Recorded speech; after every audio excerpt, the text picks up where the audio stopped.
Bonsoir, bienvenue sur le plateau de Ce soir ou jamais, où je me trouve en compagnie de Léonora Miano. Vous êtes écrivain, vous venez de recevoir le prix Femina et le grand prix du roman métis pour La Saison de l'ombre, un roman sur la traite négrière, mais raconté du point de vue des Africains de l'époque. 12 hommes disparaissent, comme par enchantement, d'un village de l'intérieur des terres. Il faudra 230 pages de roman pour reconstituer ce qui leur est arrivé. Et ce qui leur est arrivé est impensable.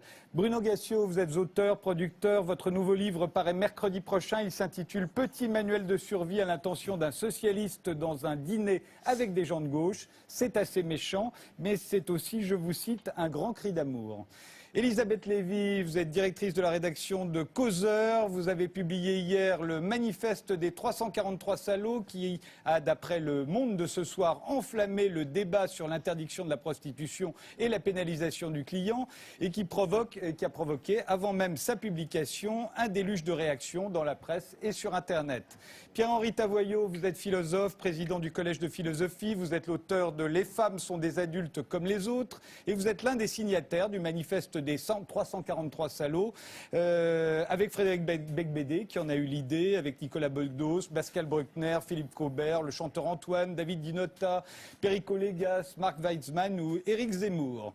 Ovidie, vous avez été actrice et réalisatrice de X, ce qui vous rangeait dans la catégorie des travailleuses du sexe, dont vous êtes restée solidaire. Aujourd'hui, vous êtes l'auteur d'un blog dans Métro qui s'appelle Ticket de Métro, un blog sur le sexe et le féminisme. Vous venez de publier avec Jérôme Davio Histoires inavouables, une bande dessinée réservée aux adultes, et vous venez de réaliser un documentaire sur la sexualité des jeunes qui sera diffusé dans Infrarouge sur France 2. Patrick Jean, vous êtes le réalisateur de La domination masculine, un documentaire sur les relations hommes-femmes, et vous êtes le porte-parole du collectif Zéro Macho, et vous venez de publier Pas client, un plaidoyer masculin pour abolir la prostitution.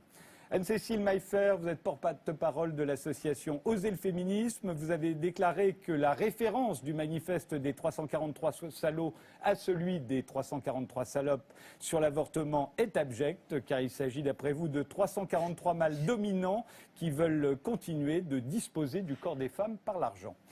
Anne Zelinski, vous êtes présidente de la Ligue du droit des femmes. Vous êtes l'une des militantes féministes à l'origine du manifeste des 343 qui était paru dans le Nouvel Observateur en avril 1971. Il faut rappeler que c'est Charlie Hebdo qui les avait appelés les 343 salopes. Et c'est vous, la première, qui vous êtes élevée contre le manifeste des 343 salauds. C'était dans Le Monde du 29 octobre.